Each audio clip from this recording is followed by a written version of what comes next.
কেমন আছো তোমরা সবাই? শীত তো প্রায় চলেই আসলো, তো এখনও সেরকমভাবে তো পড়েনি আমাদের এখানে, মানে কলকাতার কথা বলছি আমি।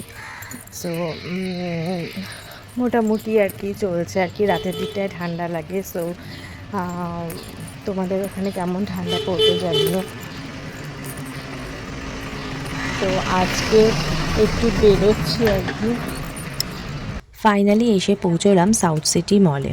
আর এটা হচ্ছে সাউথ সিটি মলের ফুড কোর্ট।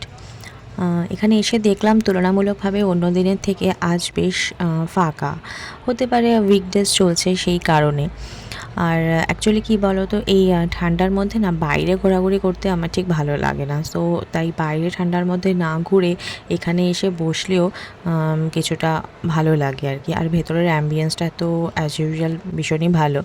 তো এখানে কিছুক্ষণ বসে এবার সময় কাটানো যাক। তো তারপরেই বেরিয়ে কিছু স্ন্যাক্স, চা এই সমস্ত খাওয়ার পর আবার হাঁটা শুরু করলাম এবং হাঁটতে হাঁটতে এসে পৌঁছলাম সাউথ কলকাতার নিউয়েস্ট হ্যাং আউট স্পট হচ্ছে লায়লকা।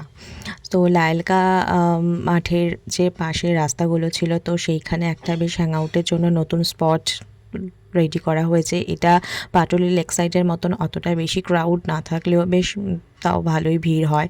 এখানে বসার জায়গা রয়েছে, তাছাড়া চা কফি থেকে শুরু করে নানা রকমের ফুড স্টল রয়েছে। তো জায়গাটা আড্ডা মারার জন্য বা কিছুক্ষণ সময় কাটানোর জন্য খুব একটা মন্দ না।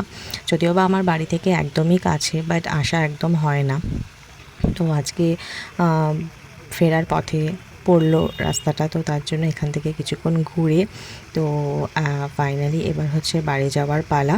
তো আজকের বিকেলটা খুব একটা খারাপ কাটলো না, সো এবার যাব বাড়িতে।